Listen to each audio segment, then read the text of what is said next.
ஓம் சாய்ராம். சத்குருவாணி 99. என்னை ஆராதித்து கொண்டிருந்தாலும் நான் சிலருக்கு கிடைக்காமலே இருப்பேன். அவர்கள் என்னை ஆராதிப்பதன் பலனே அவர்களுக்கு கிடைக்காது.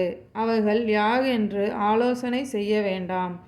அவ்விஷயத்தையும் கூட நானே சொல்கிறேன். தங்க நகைக்கு நான் ஒரு தங்க ஆபரணம் என்ற அகம் அதனில் நுண்ணிய வடிவத்தில் ஒளிந்திருக்கும். அதில் தேர்ச்சி பெற்ற பொற்கொல்லன் நெருப்பில் வைத்து பொசுக்கி தூய்மையடையச் செய்கிறான். அதே விதமாகவே பேராசை, துவேஷம், அசூயை, பகை, அசத்தியம், அகம் போன்றவை அவர்களிடம் எந்த வடிவத்தில் இருந்தாலும் எனக்கு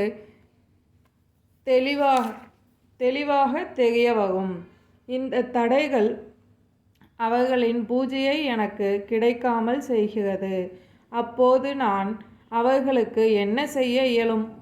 இருந்த போதிலும் என் முயற்சியை நான் செய்து கொண்டே இருப்பேன். அவர்கள் என் பேச்சை கேட்பதில்லை.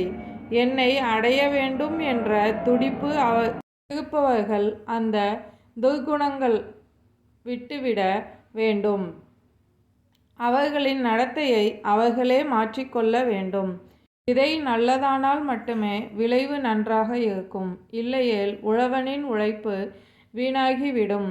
நன்மை விளைப்பவரே என் வார்த்தைகளை கேட்டு நடப்பார்கள்.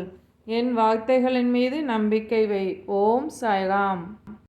இந்த வாணிக்கான கேள்வி, யாரு என்னுடைய வார்த்தைகளை கேட்டு நடப்பார்கள்னு சாயப்பா சொல்கிறாங்க.